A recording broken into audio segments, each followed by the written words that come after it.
তো বাগাতিপাড়া জন্তিপুর মাদ্রাসা মাঠে রাজশাহী টু জয়পুরহাটের ফুটবল খেলা হয়েছে। ঐতিহাসিক মহিলা দলের খেলা, আপনাদের মহিলা দলের ভিডিও দেখাবো। দেখেন আপনারা ভিডিও, রাজশাহী টু জয়পুরহাট মহিলা দলের ফুটবল খেলা ভিডিও আপনারা দেখেন।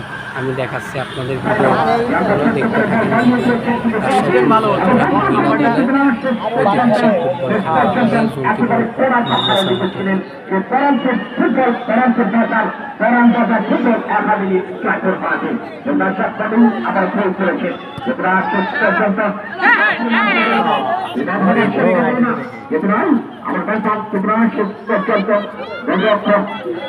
মাদ্রাসা মাঠে। বাগাতিপাড়া জন্তিপুর মাদ্রাসা মাঠে রাজশাহী টু জয়পুরহাটের ফুটবল খেলা হয়েছে। ঐতিহাসিক মহিলা দলের খেলা, আপনাদের মহিলা দলের ভিডিও দেখা।